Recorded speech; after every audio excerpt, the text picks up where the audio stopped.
You're listening to the Reconditioned podcast, and today the president of innovative medicine in New York, Caspar Szulc, is talking to us about how we shift the medical model from sick care to healthcare. It's one of my biggest passions, so stick around to hear this incredibly expansive chat. Your personality creates your personal reality. Authentic power is when your personality comes to serve the energy of your soul. The truth is the body is one ecosystem. You can get to the root cause and everything goes away. Welcome to the Reconditioned podcast, where I use my knowledge and expertise of over a decade in the wellness and transformation world to take a deep dive into what makes us thrive as humans. I'm Lauren Vaknin, leading wellness and transformation coach, and following my remission from the rheumatoid arthritis I'd had for 27 years that left me wheelchair bound by the age of 18, I created a unique coaching combination, conflating physical, mental, emotional, and spiritual aspects of self to create true, long-lasting well-being in all senses of the word.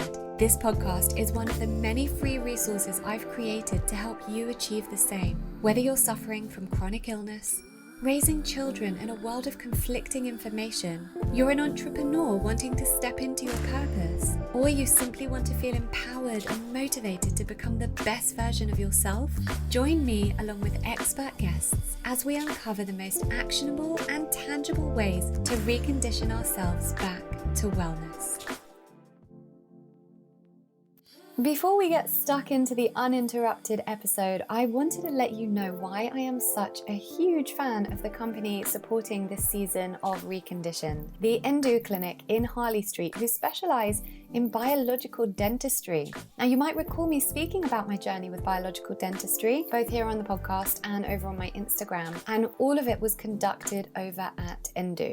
So those of you who have been here for a while will remember that I was suffering from trigeminal neuralgia, which is otherwise known as the suicide disease, and it really was that bad. And 3 dentists over 18 months had told me it was nothing to do with my teeth. But after a colleague told me about biological dentistry, and I've been reading numerous books on the subject, and I watched the film Root Cause, which I highly recommend you all watching, I found the Endo Clinic, and they absolutely ticked every box I was told to look for. And I really was told to tick off these boxes to ensure that they were genuinely taking a biological approach to dentistry. So that's everything from safe mercury removal protocols to ceramic inlays and ceramic implants and a general health optimization approach. They use absolutely no metal at all. They work on the basis that our immune function is lowered during dental procedures, which is just something that you don't get at all with conventional dentistry. The possible connection between my health concern and dentistry was found in the first consultation. Again, something that all these other dentists and facial pain specialists at honestly some of London's top hospitals were not able to see. Because what they know is that previous dental treatments can lead to jaw cavitations, something that only those who are trained in biological dentistry know how to look out for. Now, during my procedure, I was given IV vitamin infusions, ozone therapy, and this state-of-the-art plasma PRF treatment, which was all to ensure that we were giving the body the very best chance to heal. And there's also a whole pre-treatment protocol as well. Anyone who listens to this podcast will know how much my life's journey has been about health optimization, so this was just revelatory to me. And the trigeminal neuralgia went away the very next day. And it's not just facial problems. We now know that up to 70% of chronic health conditions can be as a result of conventional dentistry treatments and misconceptions surrounding oral care. I honestly recommend this clinic to everyone I know, and if you are experiencing any dental, facial, or chronic health problems, or you just want your teeth looked after by a team who truly understand the long-term way to keep teeth and gums healthy, go to nduclinic.com. The clinic are offering a 10% discount off your initial consultation for anyone who mentions coming through Lauren. And this will include a dental exam, x-rays, 3D scans, and even your first hygienist appointment. So that is nduclinic.com. Thank you to Endo. Hello everyone! I just recorded a great episode with Caspar Szulc. What a great guy. He's such a light. I just love what he's doing for healthcare. His passion and his mission really is to change this sick care model that we live by. The healthcare model is not a healthcare model, it's a sick care model. And I've been saying that for years, and his passion and his drive for the Innovative Medicine Clinic in New York is exactly for that. And he's doing some incredible work with some unbelievable treatments. And the whole premise of it is a personalized, individualized, holistic approach. And again, I'll stress, holistic does not mean natural, doesn't mean alternative. Holistic means whole, the whole person. So they use an approach that incorporates the physical, mental, emotional, and spiritual aspects of self. So you go to their clinic and you can have anything from NAD to IV vitamins to IV laser therapy and ozone therapy and hyperbaric oxygen to kind of psychological help and spiritual healing and acupuncture and a whole range of stuff. And I just think, wow, there needs to be clinics like this in every town in the world. It was a beautiful chat. Caspar and I share a lot of interests and passions, and we talk about this stuff a lot. So I think that really comes across as well. Both passionate really about spreading this message and changing this medical model that we know it to be now, because it's not working. The system is broken, and the more of us that see that, the more of us who put our time and efforts and resources into clinics like this, the more affordable they'll be able to become, because we'll all be doing it. You know, we all have to do this and take responsibility. Anyway, it's a great episode. I hope you guys enjoy it. Leave me a message about it. Get in touch on my Instagram at Lauren Vaknin. Tell me what you think about the episode. And don't forget to rate and review the podcast, because that helps other people to hear about us. So enjoy whatever it is you're doing while you're listening to this, whether you are on the school run or on the treadmill or outside running or in the kitchen or wherever you might be. Enjoy. And I hope this lights up your day. Caspar Szulc was exposed to a holistic and spiritual mentality from an early age, thanks to the teachings of his father, a pioneer in integrative medicine, and mother, a psychologist. Caspar began the venture now known as Innovative Medicine at the age of 22 and is now the company's president. Innovative Medicine is a company dedicated to transforming healthcare through an advanced and truly comprehensive form of personalized integrative medicine. His work in medicine has garnered the attention of top medical minds across 6 continents, including Nobel laureates, top CEOs, Hollywood royalty, and best-selling authors. In addition, he oversees the New York Center for Innovative Medicine, a renowned medical center that attracts patients from all over the world. That's some bio, Caspar. Thank you. Yeah, I feel that's been honed and the marketing people have gotten to it, but it's pretty realistic. So thank you. It is. It's awesome. You've done some incredible things. I'm so excited to dive in and really talk about what we're here to talk about, which is kind of how we shift the medical model from sick care to healthcare, which is something I know we're both really passionate about. But I always start by asking my guests the same question, which is, what have you done so far today to support your wellness? Oh, today to support my wellness, it's so many things. From the minute you wake up, I believe it starts right there, right? It starts with that decision of what you're going to do with that first bit of consciousness, correct? Mm-hmm. And so many, it's either reach for the phone, hit the snooze button, turn on the TV. These are all things that I think would set you up in a way that is not towards a healthy living, not towards the healthy choices for the rest of the day. For me, it's literally from that first second is just to sit up in that bed, put your feet, ground yourself on the floor, and just be grateful for that second. Take that one deep breath and let that be your anchor for the rest of the day and the remainder of the thousands of choices you'll make throughout the day. And it goes on from there to a routine, to a meditation, to just reading something.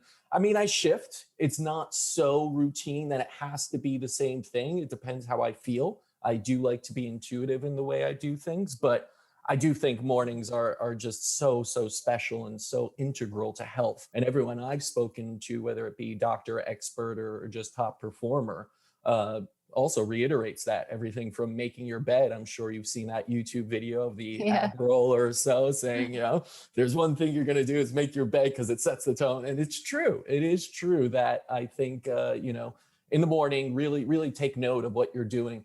Don't reach for the phone. Don't start stressing right away, because that just sets you up and it sets the whole body up. Sympathetic nervous system gets activated. You start breathing more shallow throughout the day, stress build up, cortisol builds, all these things cascade into what you would say are many drops. They're going in your bucket towards toxicity and disease. And I try to avoid that as much as possible. So so there's a number of things already, and it's only 9 a.m. here. So do you have like because, you know, a lot of kind of health experts that come on, they'll have like a special drink or something they start that they wake up the digestive system with or something like that.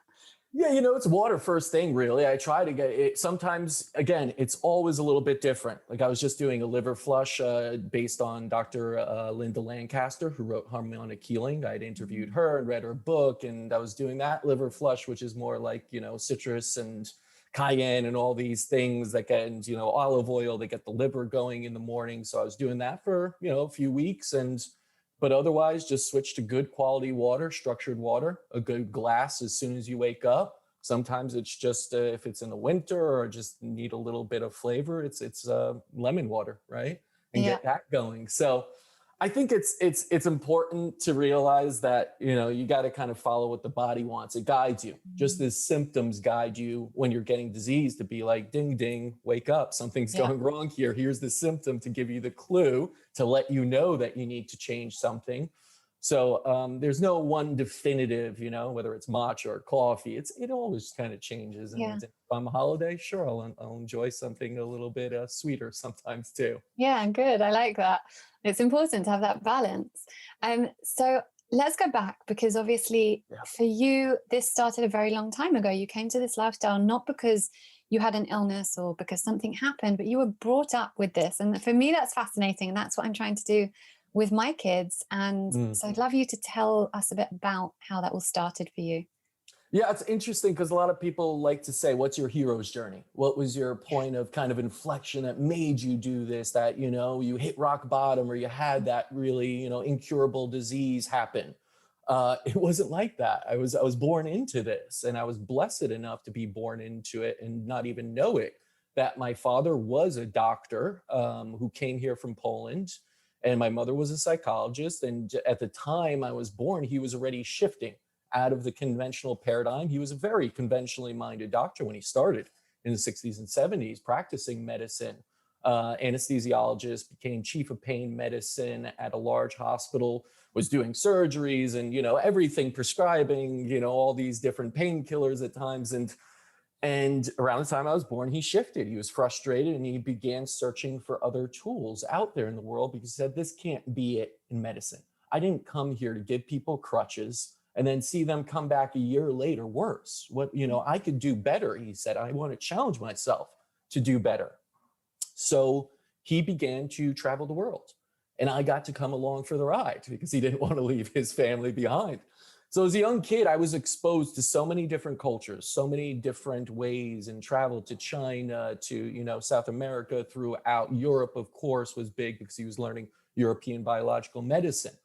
So I got to not just travel and experience different cultures, and it went even into Africa and third world countries where he's trying to just pick up things or just experience the culture and what they were doing to heal, whether that's just, you know, chanting or anything. He wanted to really say, there's so much out there in the world.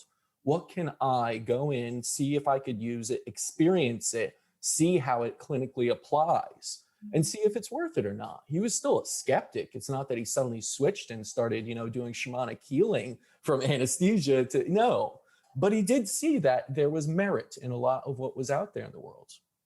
And me being exposed to it at such a young age, it became normalized. You know, it became normal to see people kind of chanting or using sound, to use frequencies and colors and homeopathy. All these things were normal in my household as well. So when you normalize something like that, it becomes almost strange when you see the other side of it. When I went to other people's homes and all they had was junk food and prescriptions. And as soon as someone got a little earache, here's an antibiotic. I was never like that. I had very few times where I was ever given an antibiotic as a child. Was it necessary? Absolutely. Not saying it is not necessary. My father, of course, was still very appreciative of what conventional medicine can do and how it can help people in acute stages, especially. But that upbringing, and then it was from my mother's side, the psychology of it all, the emotions, understanding that and how that really interlays and plays into your whole health aspect and everything you do, and how you're going to handle things, your perspective about the world and what healing even means. So that was, you know, that upbringing really set me up. And I didn't know it really until I started the company, because I went into marketing and finance. a lot of people think, oh, you're a doctor because you're in medicine. It's like, no, no, no, I am not. I started off as a financial analyst. I didn't want to follow my father's footsteps because he was so busy when I was a kid. He did miss some like games here and there. He was always, you know, in the private practice at the hospital, learning new things, traveling all the time. So it wasn't like a normal, I would say, upbringing where you have, you know, the parent kind of there doing a 9-to-5. Doctors work a lot, and especially if you're doing multiple things and then trying to incorporate all these other things into the practice. So I said, I don't want to work that hard, and I kind of want to live differently. Here I am, you know, 20, 30 years later, working just as hard, building a business and multiple businesses, working with him, thankfully, and being in medicine and kind of doing the same thing, traveling a lot and, you know, having my hands in so many different pots. But no, it's really it was a beautiful thing to see that early on, to carry it on and to come full circle and appreciate that everything I had witnessed and grown up with, I was able to apply later in life through the business acumen and the training I got in college and business school, and then start to see how can we disrupt medicine? How can we change medicine and really make it what I learned, not what he had learned initially, but what he expanded himself to, and saw such great results when he did it and was finally satisfied with his profession and not the revolving door of sickness,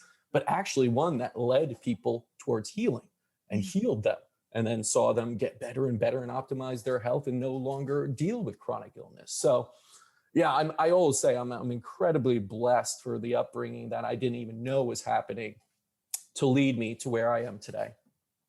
Yeah, I always wonder if my kids will be grateful at some point. At some point they will. I'll tell you the moment they don't want to eat healthy food. Now. I was never truly appreciative as a teenager when your father's trying to do like acupuncture on you or something. You're like, get away from me. Yeah, for sure. Stop with all this. I just want to live my life like a teenager. And you do get a little bit rebellious, as any teenager will, right? As any child really should at times. But I'll say this again, it quickly came back to be like, that was such a blessing. I have so many tools in my toolkit to take on anything that comes my way now that I know other people do not. And I feel for them, that's part of the mission, is to, you should have these tools also. You should have these options because you can live a healthy and happy life if you apply these to you personally. So I think they'll be very appreciative. And that is your hero story. Thank you. Yes, it's a different hero story, right? Right. But you've said that to me before about, you know, I don't have the hero story, but that is your hero story because, and I'm guessing most people listening to this right now are listening because they are wanting the same for their kids or for their families or for themselves. That what the effort that we're putting in now is so that our children can end up like you, healthy and kind of the living embodiment of what it is we're trying to do. I don't want my kids to grow up having to go through what I went through, and I don't want them to have that hero story, you know. So right. we're all kind of attempting to do all these things so that we can get to the point that you're at, thanks to your parents. So I think it's amazing. Thank you. Yeah. And it's not to say that there aren't challenges, right? That there weren't so many challenges and breaking points, and everyone has that, and life throws them at you. It's how you deal with them, how you're able to bounce back from that, how you're able to just move on from that and see it as a lesson as well. And I'm sure I spoke to you before about this. You can now look back on disease and see that as a lesson and a blessing that pushed you into something else, that evolved you, that spiritually you had to go through perhaps. And I think anyone I've spoken to can say it really moved them towards the right direction. That disease doesn't have to be this kind of, you know, synonymous of, you know, just really negativity and everything. At the point you're in it, of course, it's going to seem that way. But on the other side, where you can get, it is a beautiful thing that you look back on and kind of, you know, give your thanks and gratitude to. Yeah. And it's kind of nuanced, isn't it, when you think about it like that? Because it's like when I think about what I have come to because of, you know, illness, disease, I wouldn't have it any other way. Everything that has happened in my life that has been a blessing has been because of adversity. So it's almost like I don't want my kids to not have any adversity, you know, because then where does that lead them? So it is this nuanced conversation. But so let's go into innovative medicine and what the idea was behind it and what you're trying to, what's the objective there? Because it's so cool. Oh, there's so many iterations, I say, of innovative medicine. It's like every 5 years, it's a little bit of a switch, always on the same mountain, looking at the same peak, which is change medicine, cure the incurable. Really for me personally, it's about making people see that health is the greatest wealth. There is nothing else you should prioritize more than health. Health is happiness. Happiness to me is success. That's the only barometer I measure of success.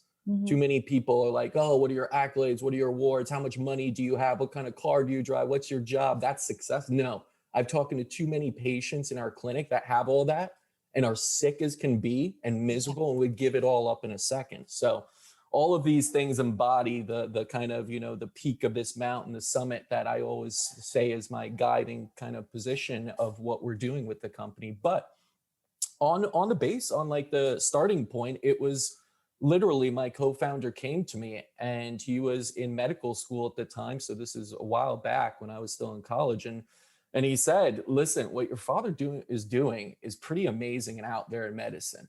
I came to him after suffering from allergies year after year after year. And his father and my father knew each other. They actually came from Poland and they were both doctors. So they knew each other, but my father just transitioned into more integrative alternative holistic medicine. And here was my co-founder saying, listen, in 3 months, he did something that no other doctor I found did. And I don't have allergy, and it totally worked. And it was natural. And it was like, I wasn't using all the steroids and everything else they put me on. And he's like, we got to put this out into the world. And I said, you know what? I am totally miserable in my job as a financial analyst and just pushing buttons and you don't say. Oh man, it was just soul crushing. And I said I needed a change. So the universe did provide for me that way to start the company, in a sense, based off an experience, based off of just this kind of nudge to get this out to the world. And from there, it took on so many different types of, again, pivots and approaches to how we're going to do that. It was selling high quality supplements in the beginning. It was then teaching doctors about this type of medicine. It was then refocused again on how do we expand the clinic itself, the place where it all started and originated, where my co-founder got better. How do we expand that? And then how do we empower patients as well? Because it's not just what happens in the medical clinic that heals you. It's those hours and hours outside the medical clinic. That what are you doing to heal yourself? And all the different things that you can do to empower yourself to heal. So it was about how do we educate people into doing that? How do we empower them that way? How do we provide them with hope? Because so many are hopeless and don't even know about these options. So innovative medicine became more of a movement, so many different, it's hard to give this elevator pitch on something that encompasses so much, but it really is to change medicine and change the way people look at their health and how they do have the power. The one thing, I really do not like, and I don't like to bash conventional medicine at all, because I think, again, it is so important and is a part of medicine. It's not that you could cut out any part of medicine and say it's medicine. Medicine is from surgery to spiritual practices. It's all of that in the middle also. But I will say that when you have a doctor saying, there's nothing you could do about this, and you just need to take this pill and live with this disease, that's just soul crushing. That's like, oh, okay, there's nothing I can do about this. That's depowering right there. I have no power to change this situation, which we know is not true. We've seen just miraculous feats of healing before someone's completely paralyzed and then is walking a year later just by thinking it, almost, in a sense. And so all of these things are so incredibly important to understand and to put out into the world. And that's what innovative medicine is about. It's providing the solutions where you could come into the clinic and actually get these 100+ different therapies that we have now in a truly personalized and tailored manner to you to address your disease, not whatever the disease X name is, the diagnosis, but actually looking at you and mind, body, spirit, all of the different levels, and using technology, again, to psychological approaches and spiritual practices, all of that for you. And then also, what are those things you could do outside? Where are the high quality products? Can we guide people towards that? Because people, sometimes it's hard these day and age to know, what should I take? What should I do? There's so much information out there. Everyone is an expert on social media and telling you, this is how I did it. You should do it my way. Where your way is going to be very different from the next person's. And I appreciate people sharing that for inspiration, but do not follow in footsteps, because you will never have the same experience as someone else. So it's all of those things really wrapped up into one, and it's a beautiful challenge, because it's like, okay, changing medicine, right? That's pretty big task at hand. And it is so ingrained that, you know, we live in this way where doctors are right. This is the way of medicine. Anything outside of this box is, you know, not science. Don't look at it. Don't touch it. Stay away from it. Let's ban it. Let's, you know, let's demonize it. But the truth is, if you look at the experience of people that have gone through a different approach, such as yourself and so many others, it's the way medicine has to proceed, because we are reaching this kind of, you know, breaking point of everything, where if people do not change, if we don't change medicine, we're going to reach this level of like 80-90% chronic illness. And from there, it just, you know, it's almost unsustainable. Okay, so we just cut out there for a bit. So we're just going to come back in with another question, because all that's really fascinating. What interests me, and I see all your posts, and you know, I really follow what the clinic's doing, and some of the treatments fascinating. So on like a practical, logical level, are people coming in and they get kind of, you know, one practitioner who's taking them through all the options based on their personalized approach, or do they go to different therapists depending on what's happening? And also, no, I'll let you answer that, and then I'll get to the next question. No, it's a great one, because I've had this discussion a lot, and it does change the whole, and this is the thing I recently had. My co-founder went off back to medical school after a while, and he had been practicing at different integrative practices on the West Coast. And he finally came back recently to work with us. So again, that came full circle of us working together for 7 years, then him going to medical school, becoming a doctor, working on the West Coast, coming back to us, and now working together at the same clinic. It's a beautiful thing, again, to be like around each other and just kind of vibing again off of that energy we used to have when we first started the company. But he mentioned it. He's like, you know, the one thing that's really different about this practice is, and about this approach, is not just the amount of options, because it is, you have so many toys in a sense you can, you know, utilize and everything, but it's the team approach. It's literally, you know, everywhere else you kind of go, you have the doctor that you meet with, or the practitioner you meet with, that constructs your program of treatment that you deal with, and that's it. If you go to one doctor in the clinic, they'll probably do something a little different than the next doctor that's at the same clinic. Here, every single morning, the team meets together, and it's a team effort. Everyone's on the same page. There is no, oh, this doctor came up with this. The approach came up with it. It is a personalized approach where you're looking at the labs and everything, but you're also doing bioenergetic testing where you should get the same thing, because the body is telling you what it wants, not the doctor thinking, I think you need this. Based on my intelligence, I'm seeing you would need this, and I've seen this does good results sometimes too. So that's what most of the medicine is like. But this is really, it doesn't matter who you go to. And we have different practitioners, clinical directors, acupuncture, all these psychologists there, that if you went to them, it wouldn't matter, because at the end of the day, the program of treatment would be the team's program of treatment that they're all on board with, that your body gave them the information energetically to dictate what it needs in the right amounts, in the right priority, understanding that it may not even make sense. So, you know, a lot of times you'll see someone with high toxicity levels. And of course you say, we need to detox, right? That's just logical. But what if those toxicity levels, what if the organs of elimination aren't prepared for the detox? What if emotionally that would cause something that would also release a lot? When you're releasing toxins, sometimes you can have an emotional reaction. And so that would show up. So maybe you do need some kind of neuro-emotional technique to start. And then we support the organs of elimination, and then we do detoxification, whether that's IV, oral. And again, your body will dictate that, not us. So I think that's the really interesting thing. And one of the things I really want to push in medicine as a whole, doesn't matter if you follow the innovative medicine approach, functional medicine, all different types of approaches, but I would love to see more collaboration. I would love to see doctors come together and say, okay, let's bring this together, leave egos aside, and the table be filled with just experts all around. Your spiritual guru, your chiropractor, your acupuncture, your sound therapist, your health coach, everyone, nutritionists.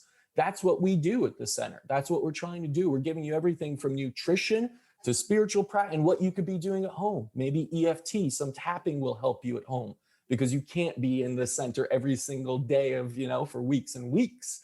And we try and make it, of course, how your body wants it, as minimal as possible to get the maximum results. So it's really a truly collaborative and comprehensive approach that I don't think too many other clinics do. And medicine in general, as we know, is very specialized and separated. You have a problem, go to this specialist. Oh, I don't do that, go to the other one. And the body doesn't work that way. It's not like the heart works, without the brain or something. So cardiologists and neurologists are like, passing each other back and forth. The truth is they could come together and see that connection of the heart and brain, or gut and brain, or anything in the body is really so interconnected that this idea of specializing is kind of silly. You don't go to a mechanic and he says, I only deal with carburetors. You have to go to the other mechanic because he deals with That's crazy, right? But in medicine, somehow it's so just, oh yeah, that's how you do it. And just jump around and no one really knows what's going on, and go on this pill and go on that pill, and maybe you'll feel better and maybe you won't. I don't know. It's just from even speaking with patients, it just, they're so frustrated and hopeless by the time it sometimes reach us. And I understand, I would be too, but that's why I think our approach and the innovative medicine approach really provides something very fresh. It sounds like a health utopia. Kind of, it's not a true one-stop shop, but it is a lot. Like, we don't do dentistry there. So if you have a dental problem, we'll find it, right? We've done that before many times where, the movie Root Cause was based off me meeting with Fraser and him meeting with my father. And the whole story goes from there, that we said, hey, listen, I think it's showing you have a dental issue. And he's like, what? Oh yeah, that's right. All those years ago, I got punched and my tooth. Wait, so root cause was to do with you? Yeah, root cause. Fraser's a good friend of mine from Australia that I met, giving his girlfriend at the time went to one of our seminars. She was a medical practitioner out of Australia, and we were doing something in San Francisco. He came to us at a lunch and was like, I just want to introduce myself. I've been dealing with these issues. I've tried everything out there. I'm young. There's no one could tell me what's going on. And we used him as a case sample for the class at the time. And we ran through the things and energetically testing and seeing what the cause could be. And we saw dental foci. You have an infection in a tooth. And it just blew him away. And he said, you know what? And he got that addressed and he felt amazing. And he said, I need to do a documentary about it, because at that time he was already doing documentaries. He did Emotion. So he was already involved in this kind of, field of everything. And yeah, and at the time we were like, we didn't want to be a part of that, really. We didn't want that kind of, spotlight on us. And we didn't do too much anyway, just found it. So we said, we're kind of, do what you want, Fraser, and interview who you want. But I wish we had the, American Dental Association came after it hard and got pulled off Netflix very quickly, which was sad to see, because it was just a story of his actual experience and then experts on there. But that was a interesting thing. And then when he said he's doing a documentary, I was like, oh, great. Good for you, Fraser. And I had him on the podcast and we talked all about that whole backstory to it. But it's things like that also, that, you could be going from specialist, trying everything because you're guessing. He was doing Amazon frog therapy and all these things. If you saw the movie, it goes through the thousands of things he tried, and yet still, young guy, completely just couldn't get out of bed, chronic fatigue, didn't know why.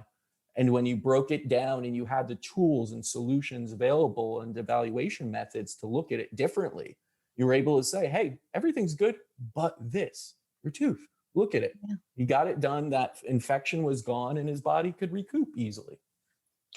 Amazing. So what are the kind of conditions that people are coming to the clinic with? What are you seeing a lot? And also, rare things. Yeah.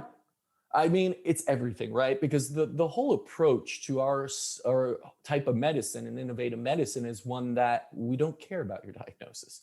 And I mean that in the nicest way, because of course it means something. I guess it's a description of your symptoms and, your biochemical reactions show you're in the range for this disease. But it's more about, well, what are the underlying causes that are causing for you? Right? Mm-hmm. What are the root causes here? What is, allowing this to continue, and your body can't cope with it, can't, get you into balance, and therefore you have disease X. But I'll be honest that, in our clinic, a lot of them are very complex conditions. because they have been passed around so many. And when you're out of options, it's kind of like, well, let's go to that really advanced way of doing it. And it's out of pocket too. So I understand, insurance doesn't cover this. It's expensive, as medicine is in general. I mean, people say, oh, it looks so expensive. It's like, it's still a fraction of what your conventional bill costs. You just don't see it. And you just pay premiums every month that you're kind of not witnessing. They go up 20% almost every year. And I don't know how sustainable that is either in the health insurance model at this rate. But also you got to, sorry, just really quickly, but I always say this with people when it comes to the money side of things. Like, yeah, if you are on the breadline, absolutely. And if you genuinely can't afford it, like, absolutely. But if you can even take a loan to pay for this, because I know what it was like to be disabled for a long time. You can't work, you can't do it. So what's the long term? What are you paying for? How are you paying for that long term? If you can't move and you can't work and you can't raise your children properly, because I've been there. Yeah. That's not cheap either. That's not easy either. So if you're fixing the problem from the root cause and it's a big outlay, but then you're able to work and you're able to live and you can pay that back. Absolutely. Kind of thinking about it like that, I think everyone likes to look at the intrinsic value of something, but you have to look at the value lost of disease. Right. You have to look at life. You have to look at not being able to see your children or go to things, travel, work again, fulfill your life, have that purpose and connection and be miserable.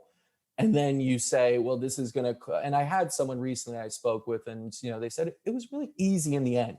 It was either I get a new car this year that I won't be driving because I'm so sick, or I get, do this treatment and put my faith in it and get better.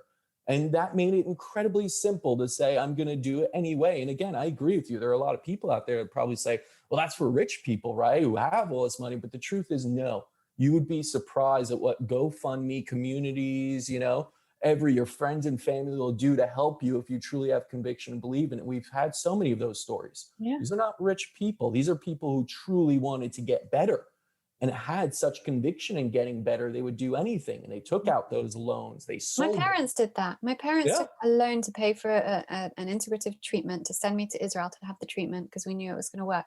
They took out a loan. Like it was not easy. My parents did not have a lot of money by any means, and you do what you've got to do. And I just believe that when you invest in your health, it reaps the rewards forever. The greatest ROI, people will say, oh, you got a finance background. What do you invest in? It's like, invest in yourself. Like, think about the one person you actually have control over. Stocks could dive any second, money of value, gold, everything.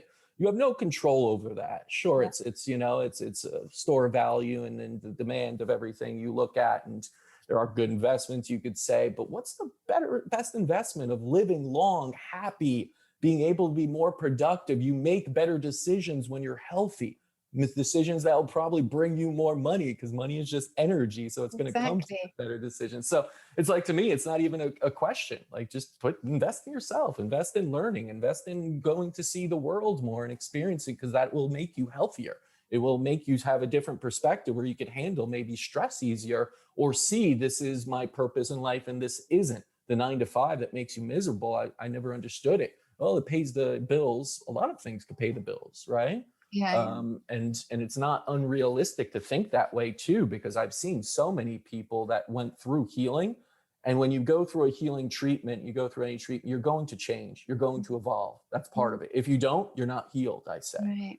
That's almost the last stage. You could go through all the biochemical stuff, the IVs, everything.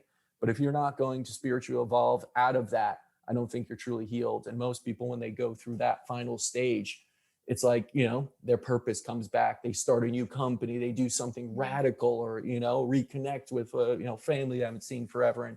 And just things start happening for them. The universe provides for them at that stage. Yeah, so true.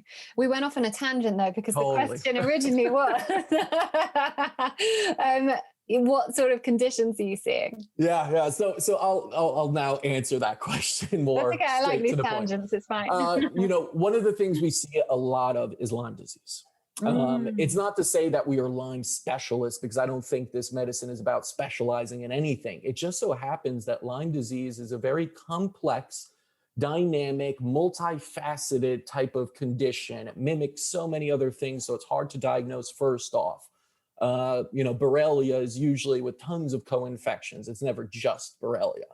And it's incredibly hard. Once it's in there for a good amount of time, it causes all kinds of chaos. And you could take antibiotics, maybe feel better, but then it comes out and it wreaks havoc afterwards too. So it's this incredibly, complex condition that conventional medicine, and even I have to say a lot of alternative medicine, has a very hard time with really eradicating and truly getting back to full health. And it takes time. And there's so many different levels of it. Again, it's not just a bacterial infection. It is always, almost always high toxicity, emotional issues, energy imbalances, all of these things wrapped up into one, complex disease. So you got to kind of peel the layers of the onion with each person with Lyme and address it very personalized. You got to be like a sniper with it in a sense, and not use the atomic bombs of antibiotics over and over. As we know, our microbiome is so essential. Every time you do antibiotics, you're just clearing out the good stuff. You are dropping a bomb on the civilization that lives inside you that actually keeps you healthy. Right. And every time you do that, what you're doing, what happens after an atomic bomb? The rats, the cockroaches survive. And they love that kind of playground of just nothingness, of just, dirt and everything. So that's what we say. That's a great analogy. Oh, absolutely, because I think that's what you have to look at when you think of pathogens. Think of yourself inside as a whole earth going on. There's so many things going on. There are the bad guys in there and the criminals and everything. And then there are the good ones that digest food and give you nutrition and keep you, produce so much for you. And even, have been linked to depression or feeling happy. That's your microbiome and everything inside of you, that you have more of that than actually you. You are more foreign kind of substance in here. So think of that as what you're going to do with that civilization inside of you. And if you have some bad guys in there, pathogens, are you just going to drop bombs on all those good guys too? And guess what? Those bad guys are resilient. They like it when you drop, they'll just hide, because spirochetes burrow into the tissue, could sit there dormant, form a cyst around them to protect themselves even from anything, and then come out. And that's why a lot of people do this whole roller coaster. And that's disease in general. And I think Lyme is an excellent representation of complex disease of any kind, whether it's neurological, whether it's, cardiovascular or digestive with Crohn's and IBS. So we see a lot of that. And to be able to give a truly personalized treatment with lots of different options that address them all and get the body and the good guys back there, so that when you do go in and go after antimicrobials that go after specific pathogens, it becomes a much easier task. And you're basically creating an environment inside, which is all about biological terrain and European biological medicine. You're creating this internal environment, this milieu, that those bad guys don't want to be. If you look around your house right now, if it's clean, you don't see cockroaches and these things. They are around in our environment in general. But if you have a clean environment inside, they cannot persist. It'd be easy to just set a few, traps or whatever and get rid of them. But so many of us, unfortunately, live in complete filth inside, right? And have killed off all the bad guys with so much use of antibiotics and toxins and processed foods that's why I think you see things like Lyme disease just, blowing up. Right. The numbers don't even Instead of it being like something that can be maybe dealt with, it's just getting worse and worse because of how we treat our bodies. Absolutely. It's not an isolated incident anymore. We have people that travel, and people think, oh, it's just in the Northeast Lyme. That's ridiculous. Nowadays, we have people from all over the world, China and Europe and South America, everywhere, that come and say, and we see it's Lyme. And they say they've been treating it with antibiotic, with everything, and nothing's helping. They're getting worse and worse. And it's neurological, it's digestive, it's so many different issues. And everyone's a little bit different with how they exhibit that. So I would say Lyme is a big one. But then, of course, you have, cancers, you have the Crohn's, IBS kind of digestive ones, you have allergies and sensitivities, even in children, and neurological issues. But at the end of the day, it's really when you come in, you're a blank slate. You are not your disease. We are going to see why that disease. The why is so much more important than the what. So we go after the why, and that's what we try and address in the best and personalized manner. And it's worked pretty efficiently, and that's why people just from around the world do come to the clinic. Yeah.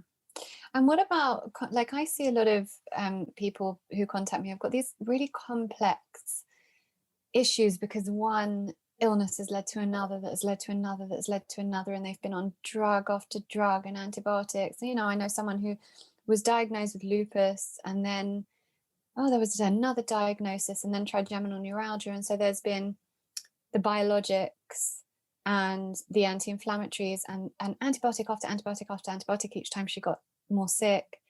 And then the nerve drugs. And at this stage, she's like, I don't think anything can help me. How can I get past this? If someone like that came to your clinic, would you be able, is there any case that's too complex, or are you able to kind of work backwards and get to the root of it and work through it? I don't think there's any, listen, if you're, stage 4 metastasized throughout your body, and, it's at that stage, yes, it may be very difficult, especially if you're elderly, 80 and so forth. It's incredibly hard. It's not to say that nothing is impossible. It's more on you. Are you willing to do it? Are you willing to put in that work at that age? Because we've had stage 4s that are metastasized that have started to bring it back. And it's not to say, we never cure cancer. There's no cure here or anything. There's only established ways of chemo and radiation. You have to state that, of course. And it's about supportive and getting the body to start regenerating itself, hopefully. But, it's incredibly difficult. And we've had patients do that. And after a few years of hard work, but getting their life back, being able to do a few things, said, okay, I'm ready now. I thought I had 3 months. You gave me 2 years to be with my grandchildren and travel the world. That was wonderful. But this is support. I know I'd have to keep doing these IV, everything else for forever. And, I'm good now. So that's that there. But in your case, what you said is, 80% of the population of what we see, patient population. It is, I've tried everything, right? I've done it all. It's a shame, isn't it? Why don't they come to you at the beginning? Well, that's the thing I've learned. There's always something else. You never truly exhaust your options, because there's limitless options. And sometimes it's just a combination. People, I've done ozone before, and I've done, this, and I've done emotional work. Have you done it in the right combination? Because then there are infinite, different ways you could go about it. Maybe it's 2 ozone therapies done this way, and then a detox with this, that really, and the positioning of it all has to happen perfectly for you to unlock your healing capabilities. So I don't think just, saying I exhausted my options is really a misnomer for a lot of people, because you have to realize the options are, boundless, in a sense of unlocking the key of yourself is such a particular, it is your own combination. And think about it, there aren't only a certain amount of combinations to pick a lock or something. It's endless. And that's only from a few numbers. Sometimes you could do that. So I think for people like that, I would say, listen, there are always options. And the truth of the matter is, when you start looking at it a little bit differently of, what is my combination? What is the lock to unlock it? How do I get there? And what are the things I can be doing to get there? There's always a way. And medicine is incredibly robust, really. You think you know what's out there. I learn every single day. There are new things, exciting things, and new developments happening all the time that give people hope, that answer some other questions that maybe they need to address.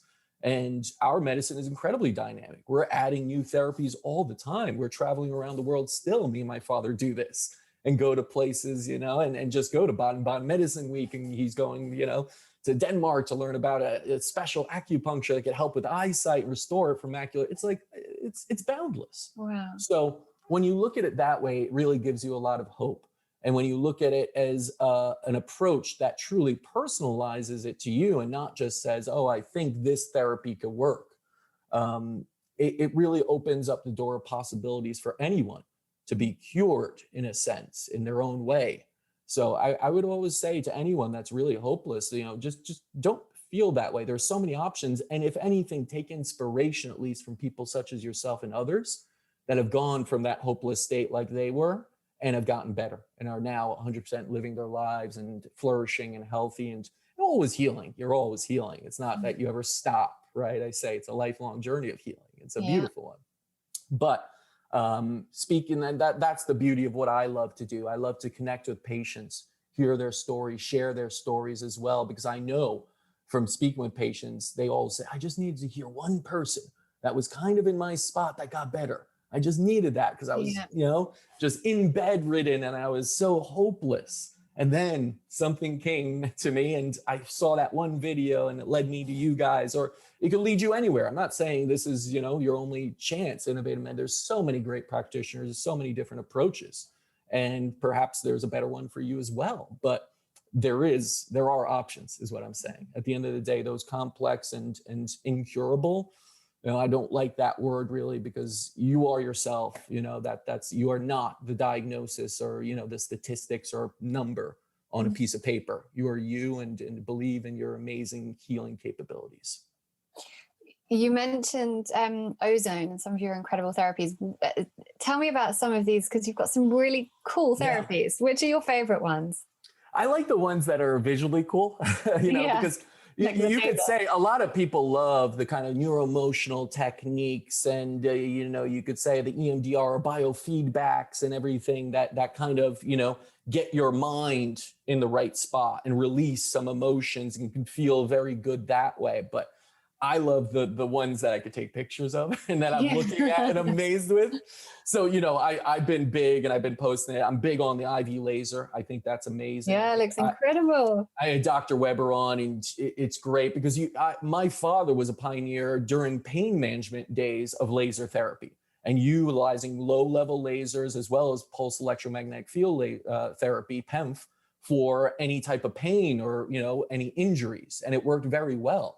And if you shine lasers, it creates this reaction, cellular reaction, anti-inflammatory, brings, blood flowing to the area. It creates so many different reactions when you just shine different lasers at different parameters and wavelengths and frequencies, that it starts to heal.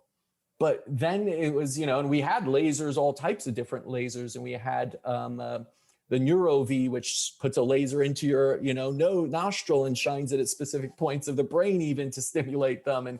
But then there was this idea of Dr. Weber to actually put the laser inside your vein, inside the body, and not even shining in, but actually, photocatalyzing the blood itself and using different lasers for different results. Yellow improves vitamin D production, improves serotonin production. So you're happier, you're getting vitamin D levels, which are essential. We know so many people are lacking that and taking supplements, whereas this is really just mimicking the sun. The best way to produce it is that way. Vitamin, supplements are great, but they're never going to beat what your body could do itself. Yeah. They're never going to beat nature itself and what you should be getting. So the IV laser, that ability to put a laser catheter inside your vein, see your arm glowing, a different color, and know that it's producing these things and feel it. I did that. I did a green one also, which is improves nitric oxide levels, improves mitochondrial function and energy a lot. And I played tennis. I felt great. Normally after an hour of tennis, I'm almost 40 now, I'm kind of tired, and I'm just, sweating. And those last few balls, I'm kind of racing to get to, huffing and puffing, even in, a condition where I play a lot and take care of myself. 40 is the new 20. Oh yeah, for me, definitely. I mean, I am doing the whole Dave Asprey living to 120 thing, hopefully. And with all these gadgets and tech and putting health first, I think I can do it. But I felt wonderful. And just afterwards I had energy even. And it just goes to show you that medicine is not just about healing sick. It's about optimizing your body. That's where I want to, break down the barriers of, you should only go to a doctor if you're sick. No, you should be going to the doctors to prevent it and to be your best. To feel better than you ever did. Not because, suddenly you have a symptom, but that's the way I tackle it. And when I post things online of me getting IVs or different, therapies, people are like, get better soon. It's like, no.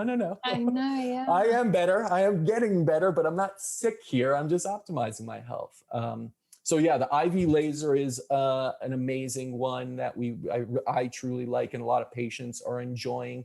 There are different frequency and light therapies as well. Like I said, visual ones. Biocharger is an incredible one. If you ever seen it, the Tesla coil, the gases. The Biocharger is amazing. Yeah. Yeah, and that just works on the principle of frequencies. They're all around us, and they either help us. We know this. If we go into space without these frequencies, we start to degenerate. Astronauts saw that. They need specific oscillations in a machine on the space shuttles and everything to produce Schumann waves and all these different waves that our cells need to regenerate, need to communicate with each other and produce all the functions that are vital.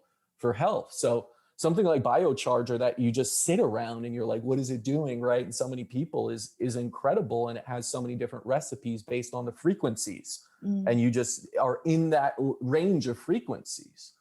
And, you know, again, this is something people sometimes have a hard time understanding, but think about it from the opposite way. We know living under high power lines, electrical lines, is bad. We know this. We know living, you know, putting a lot of electricity around us is not good. We can't wrap ourselves in wire, and that will make our body dysfunction. So think about it, the opposite must be true too. If we introduce good frequencies around us, ones that actually emulate the earth and the cosmic and all these different ones that we need, that's a good thing. That causes us to regenerate and causes different body parts to work, you know, more optimally. So Biocharger is a very cool one. I like Stellar Light. It's called Stellar Deluxe. It's actually from an engineer who studied traditional Chinese medicine and Ayurveda a lot outside of London on the south coast of the UK, called John Whale. And I remember going there with my father, and it's a very rare device, but it's basically utilizing gemstones that are placed into a specific light, and a specific frequency goes through the gemstones, and it's shined on different areas of the body. And that also triggers different energetic principles and kind of causes different biochemical reactions to happen. We know through kind of gem therapy, or understanding what they did in India, even being around certain gems, again, that causes different frequencies that may establish, you know, different energetic balances. And it's all about trying to get the assemblage point, as it's known, balance, so that your frequencies itself are good and you're regenerating and all the body parts are working. So something as simple as that is putting the correct combination of gems and the correct light through it to amplify that, and shining it on the spleen, on the head, on different, you know, get the brain even working differently in different frequencies and optimizing it. That's a really interesting way. And I think that is the future. It's looking at things energetically.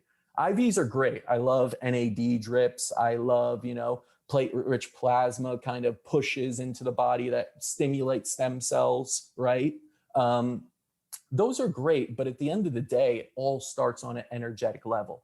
So we have so many different therapies. There's a quantum, a crystal bed you can lay on, and each crystal is at the different 7 chakras, and you listen to different, you know, binaural beats, and it really just mellows you out. Sometimes people love that one, and they don't even know how it works, because we don't really get how energy works in our life. We don't see it, so it's hard. But these are kind of cool visual ways to utilize that. And I know they're big with the patients and just posting on Instagram because of that. People like the things they see and the weird, unique kind of therapies we do. But, you know, at the end of the day, it's really, these are some of my favorite, but what you come in, and that's the different approach, and what something I should say, you don't come in and say, I want that at our clinic.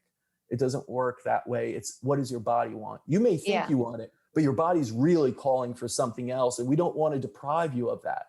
It's nice, and I get it, if you're in a healthy state, you could probably do that because there's no side effects from these, really. That's the beauty of it also. You could do an IV laser if you wanted to, and there wouldn't be anything wrong with that. But what if your body needs something else to really heal? Why would we say, okay, let's just do that and not this? What if your body needs vitamin B and you're saying, I just want vitamin C? It's going, well, you got plenty of vitamin C, actually.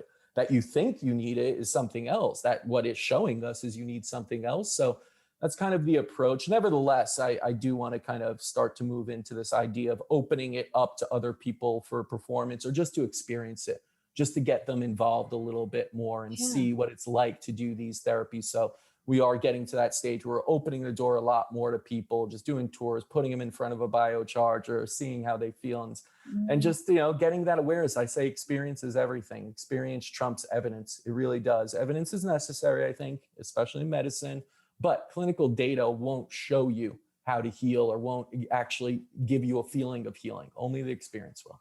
Yeah. Oh, I love that. What I love hearing you, when I hear you talk as well, and also just, you know, for anyone listening, you know, Caspar does have an amazing podcast, the Your Health, Your Story podcast, where you do actually talk about a lot of these machines and these gadgets. You've done episodes with, you know, the guys from Biocharger and, you know, the guy from Summer Vedic, and which really kind of gives you an deeper insight into how they work. What I love hearing you speak is, you're not medically trained. No. And I kind of, we get this thing right online, oh, but you're not a doctor. And I'm like, well, thank God I'm not a doctor. Right. I made a decision not to be.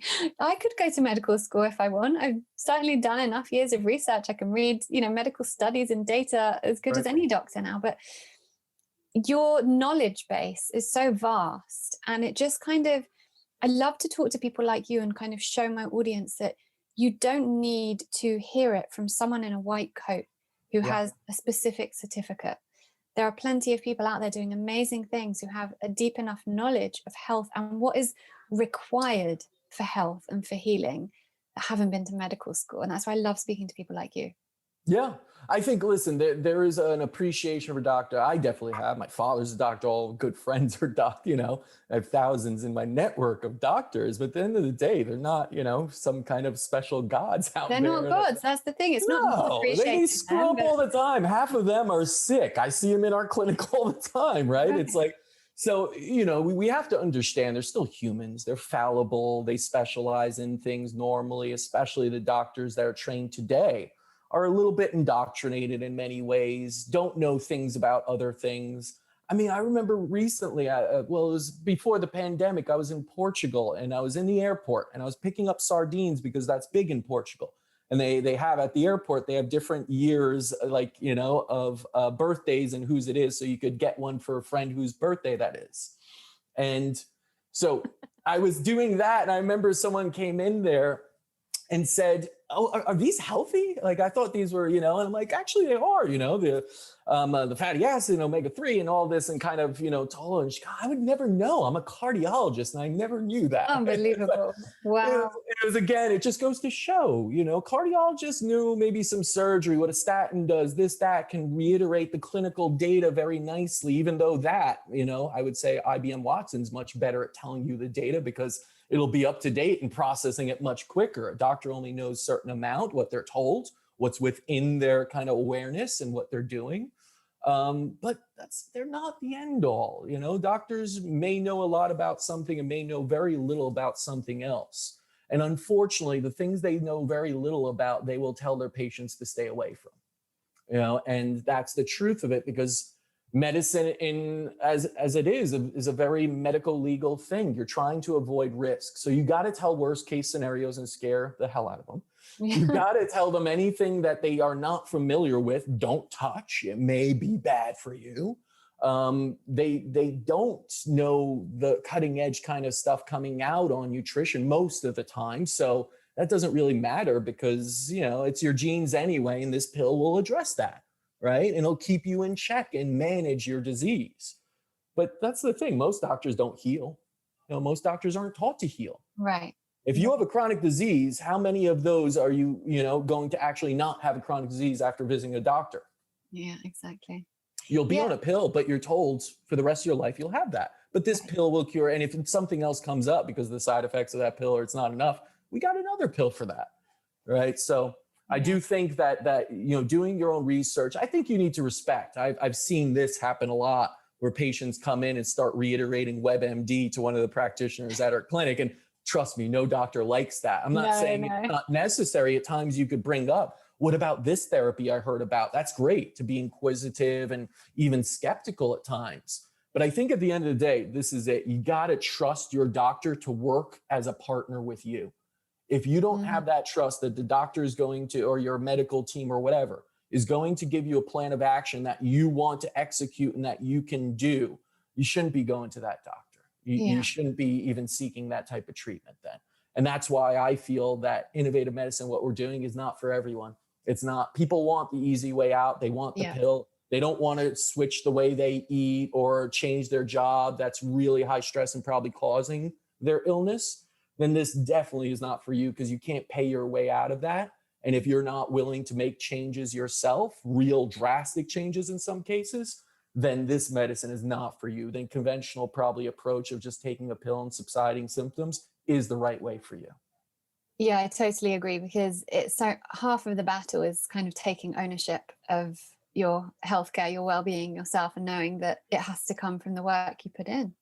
Oh, yeah. Yeah. And that's again, to me, that's incredibly empowering. that's where patients, I think, start to see, I do have the power to get better. As much as my doctor told me I can't, and I have to be on this pill and it's going to be lifelong. That's not my truth.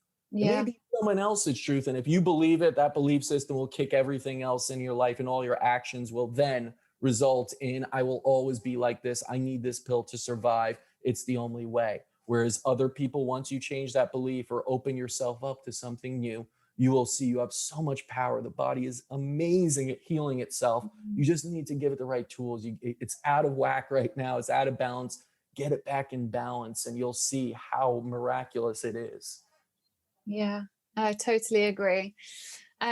Before we end, something else I'm passionate about is intentional entrepreneurship. And you are obviously an entrepreneur, and you have, you're in business, but it's coinciding with health. So I find that really fascinating. I love, people running businesses within the wellness industry to, help, to heal. What's been the hardest part of this journey in a business sense? I think the hardest part in a business sense is trying to, take in everything you've learned in business school and sort of apply it really, and almost forget a lot about it, because so much of what we are taught is like, your fiduciary duty to stakeholders is to make as much money as possible and, maximize profits. And it's like, again, it comes back to what success is for business. And I think success is adding value to others people's life and being happy in what you do. And that's the level of success. And it's more on a spiritual quest. I remember seeing this, someone posted about, a question for some entrepreneur of like, how do you balance business and spirituality? It's like, there is no balance. It's the same thing. Like, spirituality does not extend to certain things and stop. It applies to it. And I think that you do have a moral code in what you do, and a calling and purpose to what you do that should be reflected within the business side of it. And the end game is to add value and help people. So it goes against sometimes the idea of profits. Sometimes you got to, give in a little bit for the profits. But at the end of the day, I think what it comes down to from business is, the energy you put in will be the energy you get back. That's money, that's success, that's, whatever you want to call it there. But it really, to me, is changed. Where in the beginning, I was all about cost cutting, learning about this and looking at the numbers so intricately that I would stay up at night and like wait for the bookkeeper to give me, the monthly things. And, oh, why did this go up? Oh, this percentage ratio is too high. And it was like, I was over analyzing and being so, just in my own head about those things. And it's not to say every business has to do that. I've met with too many doctors that aren't pricing things right, that are running out of money and don't know it, and don't know those business key, KPIs and kind of metrics that kind of show you some insight. But it's also not the end all game. That's not it. That revenue goes up and down. That's bound to happen. And I think if you focus on the goal, the mission, the kind of, bigger picture of it all, that should be your guide in business. You'll have the ups and downs regardless of what you do, how you approach it. But it's more about this kind of finding out yourself through the business, always staying true to yourself, being authentic about it, and being able to share that through a model that is a so-called business. That's really it. So I just took what I knew. I took what I knew, what I loved. I applied it. I do think it is an art in some way, and an art goes beyond those measurements of just numbers and goes into feelings, intuition, goes into really seeing it as a craft as well. I take pride in everything I put out there and love what I do. And for that reason, it brings me great passion. And I think that comes out and it turns around. That's the energy I put out, and it comes back in that way. And I've been able to be successful that way. But it's not to say that my goal is like $1 billion or, this many people. That would be nice, sure. But would it like crush me if no, of course not. That because I think it's on being on the right path. And if that happens to be business or something else, whatever you want to call, if you happen to work for someone and feel like you're on the right path, that's amazing. I think too many people these days, when I started, entrepreneurship was such a weird thing, right? It wasn't even around.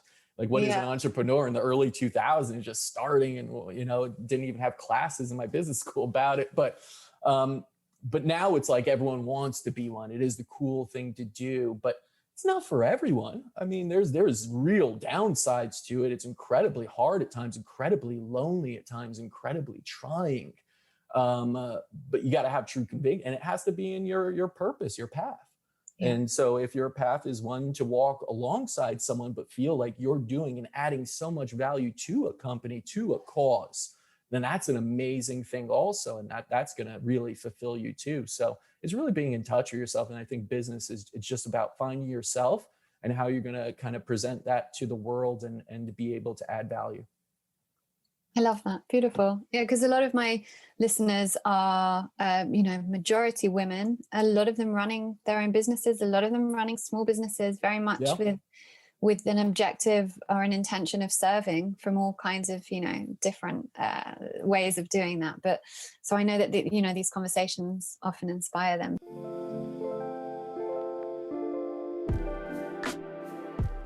Right. So before we end, rapid fire round, which I call All About You, which just helps the listener to get to know you a bit better. And the first one is always the same one, which is wellness is balance of the body, mind, spirit. That's it. It's homeostasis. It's optimizing those three levels and not neglecting one or the other or saying this is more important. So that's really it. Don't just focus on diet and exercise and think that's wellness. It's so off. No, have your mind right, meditate, all that. And then spiritually as well. Do you have purpose? Is your consciousness up? Are you thinking negatively or positively? So, I mean, literally, if anyone interviewed me on my own podcast, that would be my answer. So I think when you get to a certain point, it's like, that makes sense, right? Yeah. No, because some people give these really kind of abstract answers and I'm like, that's great. But that would be my answer. Okay. So in your bio that your team sent, it said something about going to different countries and trying lots of exotic foods or everything. There's nothing you haven't tried or something like that. So I'm intrigued to know what you have tried. In Cambodia, there were tarantulas and scorpions and grubs. And in Iceland, there was rotten shark, hakarl. If anyone's ever been to Iceland, there's a delicacy there. Wow. In Kenya and throughout Africa, it was giraffe, zebra, crocodile. Listen, here's the thing. At the end of the day, when you travel enough, you're going to see that the whole world does not live on hamburgers and hot dogs. That's what people think. And they get insulted sometimes that you're eating a different animal. Well, guess what? People in India are insulted at anyone that goes to McDonald's, right? So you have to let go of this idea that your way is best in this world. It's a very large world. Mm-hmm. And there's so many beautiful cultures and things out there. And if you're in that culture, I want to truly immerse myself in it.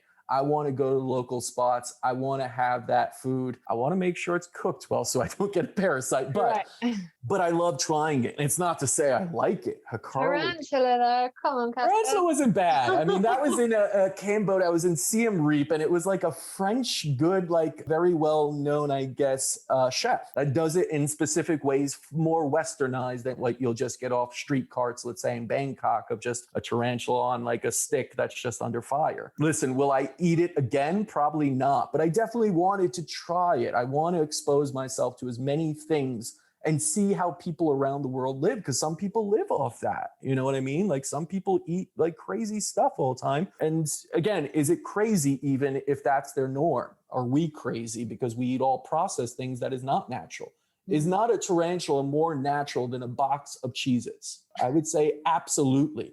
It's not as processed, right? Is it as good? Who knows?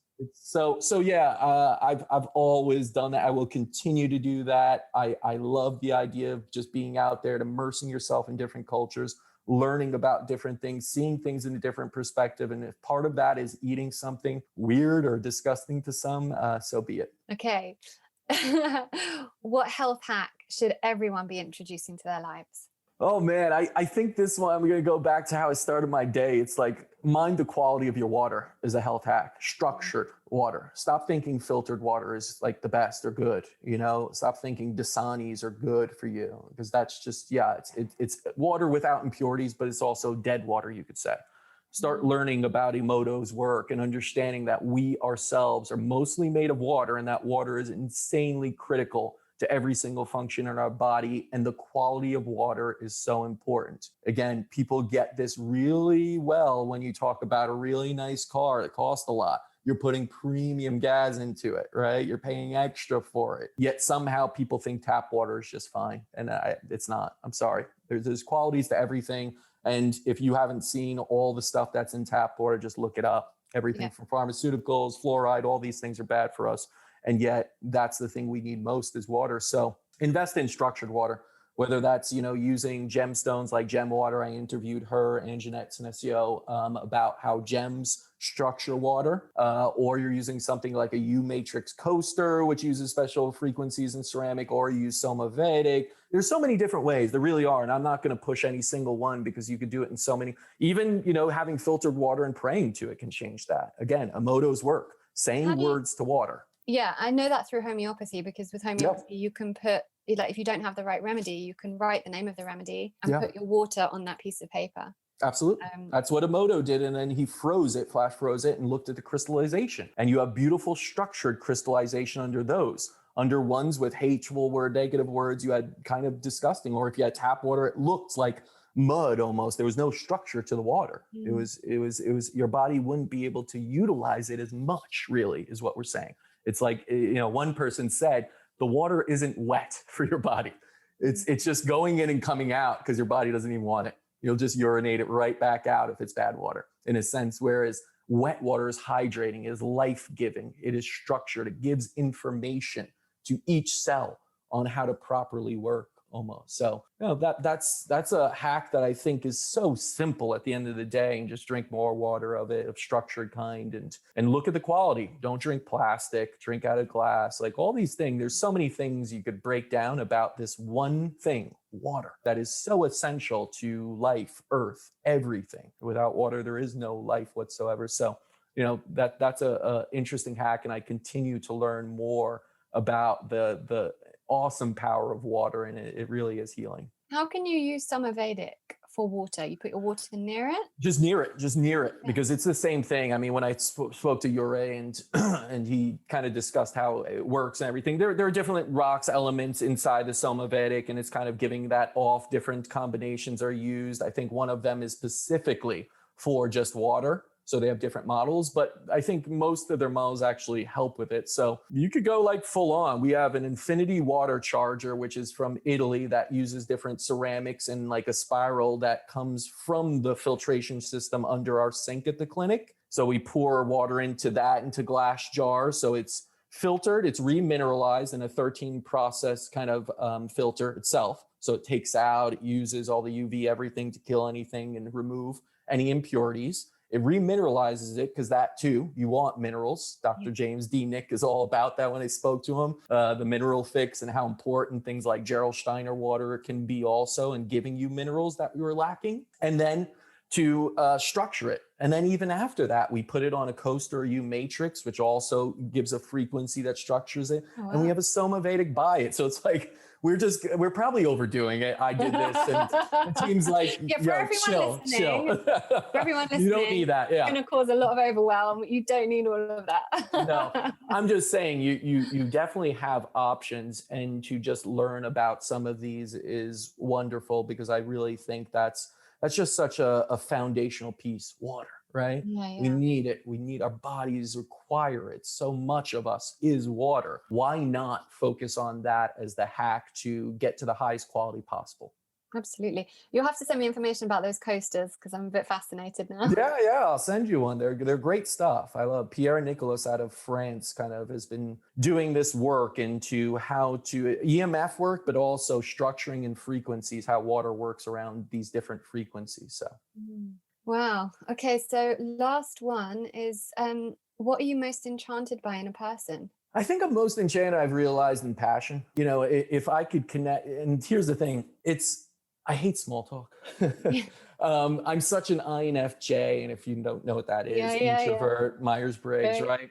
That I love people that I don't care what the subject is, or if I even totally disagree with you. But if you're passionate, usually passionate people are very open to other things because they want to hear all sides of the story. They want to not be right. They want to find out the truth. And I find myself to be a truth seeker. I don't want to be in the black or white of things. I want to be in the gray or the multitude of rainbow colors in between, and look at life that way and see everything through the eyes of someone that's passionate about life, about health, about all these things. So when I find someone else that's passionate, such as yourself, for healing and everything, that's why people like, wait, you're an introvert? No. You are not. So much more nuance than that. Yeah. I'm like, I've taken this test so many times and I'm like 98% an introvert. I need so much alone time to recharge. I don't like big groups. I despise small talk and things like that. So I am. But when you get me talking about something I'm passionate about, I just light up. And I love connecting with people that light up about other things as well. So I think all of us have that. We have these flames within us. Sometimes we're just not expressing them, so they become small and we become, a little bit disillusioned and we become jaded with life and we start getting negative. Our consciousness level drops. That's why to me, it's like, all right, if there's one thing you could do, find purpose. Purpose will give you passion. Passion will lead you towards happiness, health, everything. So it's like, if you could just do that, you got so much of it figured out in life once you have that. And it could be anything. It doesn't have to be about business, about health. It could be about a cause, a small one, building a village somewhere in a different country could be your thing, right? And you find purpose. And you when you hear someone speak about that one village, connecting how they're going to build it, it's like, oh, I just could listen to someone for hours when they're talking passionately about something. So I'm exactly the same. That's a quality that I've learned. And it's like, and sometimes you'll meet someone great and it's just like, oh, I don't like this and this. And it's like, okay, tell me what you do like, because I want to hear the passion in you. Everyone has it. Everyone does. If you're questioning it right now, that just means you have to find some sort of purpose also that is not there right now, but is there inside of you. You're just not expressing it. And I think that's so key, is like, if you're going to get started on any journey, on any healing path, it's like, first thing is, what's your purpose? What do you want out of this? Do you want to build a company? Do you want to go traveling around the world? That is a purposeful thing that will then lead you to passion and then lead you to choices that manifest that. The universe will conspire for you when you put that out there. Yeah, so true. I love that. And what you said about it doesn't have to be something you're into, but like, I've got a friend studying art therapy at the moment, and that's not my passion. It's not my purpose, but she's gone back to school to study something she's super passionate about. And I love hearing her telling me about her studies, because I love it when people do new things and they're exploring and they're learning and they found their purpose and they found their passion. It's cool. And that's the thing, Lauren. It's once you find that purpose and passion, all the roadblocks kind of just go away. Yeah. Oh, I'm too old to go back to school. I don't have the money. It's not realistic. I need to pay the bills. It's like, you can make every excuse under the sun as to why you shouldn't do something. But when you have passion and purpose, that goes away, or you just break right through it. You do it. And that is an incredible feat, and people will admire that. Oh, wow. I thought that was impossible. Like, nothing is impossible with purpose and passion. So find it, do it, and don't even second guess it. Amazing note to end on. It's been a great chat. Just let people know where they can find you and follow all your incredible posts about IV, laser therapy, and other cool stuff. Yeah. So personally, I post all of that crazy stuff on mostly on Instagram. I'm a visual person, so I like to take the pictures and throw them up and do little videos on stuff and throw up my podcast stuff and all the experts on there. So that's at Caspar, Caspar. The last name's going to be hard. It's all one word. SZULC. So don't worry, it'll be in the show notes. Yeah. Everyone's like, what? Schultz. Very strange Polish spelling, right? Otherwise, innovative medicine. Speaking to Lauren Vaknin. I know. Everyone's got their quirkiness in their names normally. So, and innovativemedicine.com. We're going through a rebrand. It's going to be awesome once it's finally done. It's been like a lifelong kind of, not lifelong, but a long journey to kind of empower more people, not just about what the clinic does, all the therapies, but also so many articles, the podcast, unique content and quizzes and everything, and good products. So innovativemedicine.com. That's the mission. That's where it all kind of stems from, and you can learn a lot there. Beautiful. Okay. Well, Caspar, thank you so much. It's been such a great chat as usual. Thank you, Lauren. We'll have to do it again. Yeah, absolutely. Really enjoyed it. This episode of Reconditioned was brought to you with support by London's leading biological dentistry clinic, The Indu Clinic in Harley Street, a one-of-a-kind clinic that combines biological dentistry with functional medicine to optimize not only your dental health, but your general well-being. Using practices such as safe mercury removal, removal of root canals and hidden infections, treatment of inflammation, treatment of cavitations, and much more. Visit nduclinic.com and receive 10% off your initial consultation and any scans or hygienist appointment by letting them know you came through Lauren on the Reconditioned podcast.